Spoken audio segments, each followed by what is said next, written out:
Salonika, famous name in military history, becomes prominent again. At this port in the northeast of Greece, the British Army has landed an expedition. Commandos were the spearhead of the force intended to attack the Germans as they fly for safety through southern Yugoslavia.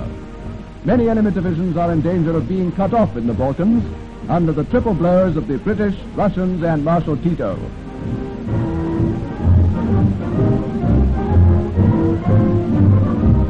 Back to Athens, meanwhile, came troops of the famous Greek Brigade.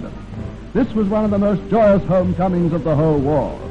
Ever since Greece was overrun, these men have fought with the Allies. In the desert campaign, they played a distinguished part in the fighting which eventually flung the Germans out of Africa.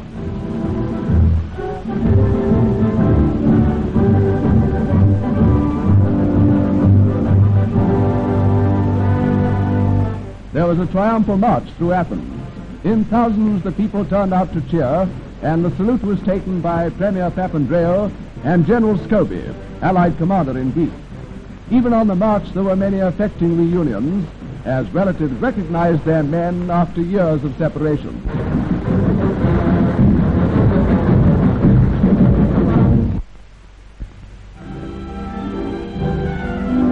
Lieutenant General Sir Oliver Leith, arriving in Colombo, was met by Lieutenant General Sir Henry Parnell, then Mountbatten's Chief of Staff, on the left, and Major General Wetherall, C.M.C. to Lodge.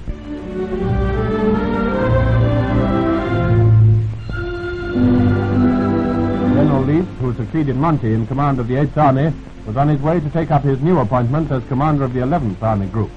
And that includes the famous 14th Army, now driving back the Japanese in Burma.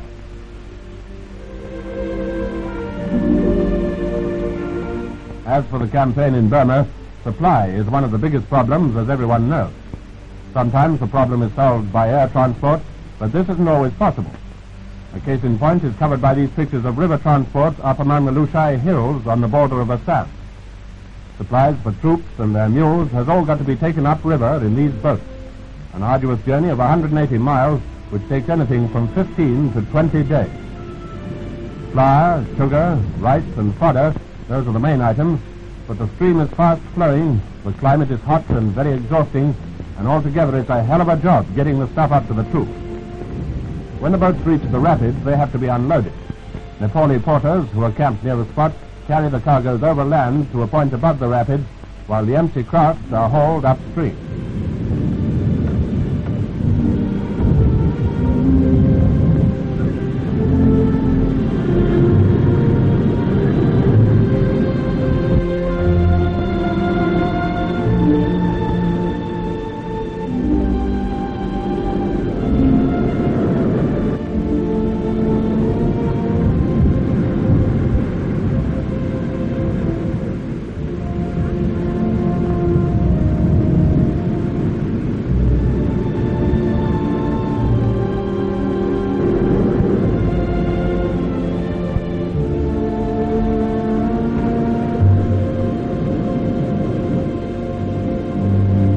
From the river head, supplies are taken up to the front by mules, each beast carrying a load of 160 pounds on a journey which lasts another 10 to 15 days.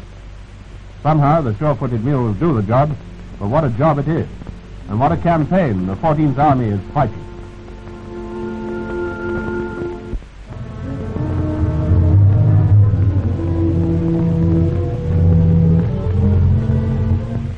In the deserts of North Africa, undying fame enfolded its glory round a number 8, the 8th Army.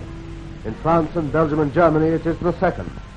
No less honor must be done to an army that fights in and with a jungle, the 14th Army in Burma. This is a mechanical age, but this kind of country takes little account of progress.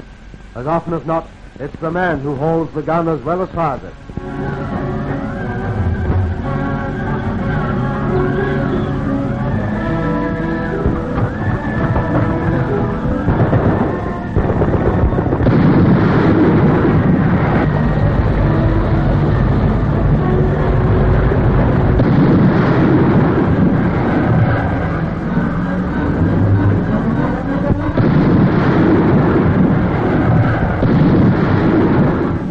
Impossible country in which to fight a major war.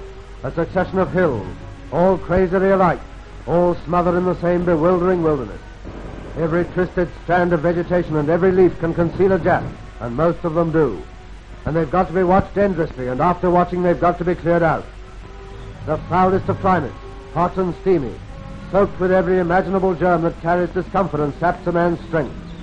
Every yard of the way is a yard over which supplies must be carried. Food and water and ammunition.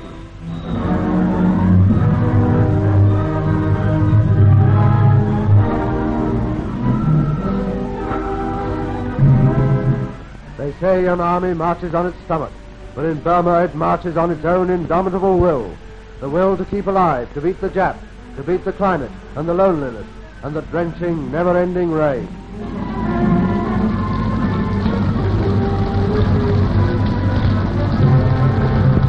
That's a brief and very inadequate picture of the job they're doing for us many thousand miles from home. In Burma, the 14th Army.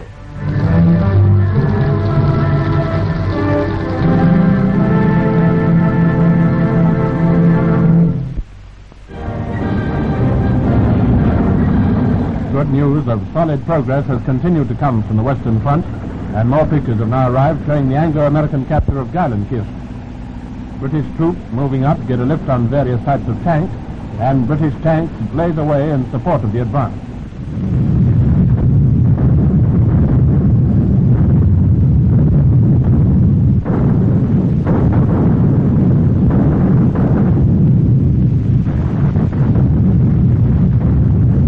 The capture and occupation of Geilenkirchen was a combined effort by men of General Dempsey's Second Army and by American forces fighting by their side. United Kingdom troops are seen in the town, which shows every sign of that devastation and ruin which the Hun has been spreading through Europe for all these years. In one ruin, there was a copy of the Adolf Hitler book. No doubt they'll know what to do with that. And here's a part of the American force in action, finishing off a German pocket of resistance.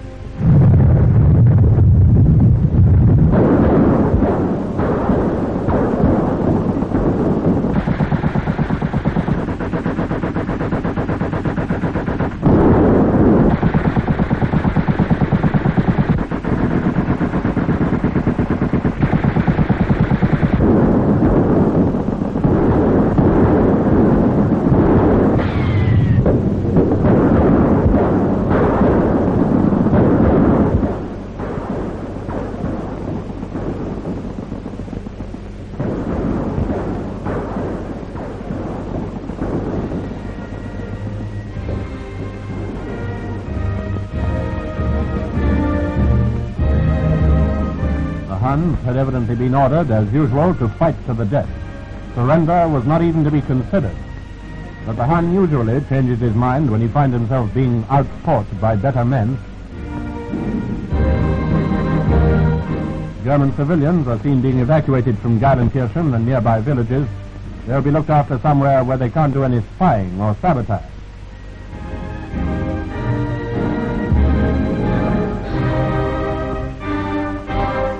Proclamations lay down the law for any Germans who remain. The Huns, having with regret abandoned their own new order in Europe, now take orders from the Allies in Germany. Well, that's the story of the occupation of Geilenkirchen, but our men didn't have a very nice day for it. Beyond the town, men of the Second Army moved forward deeper into the Reich. Here's wishing every one of them speedy victory and all the luck there is.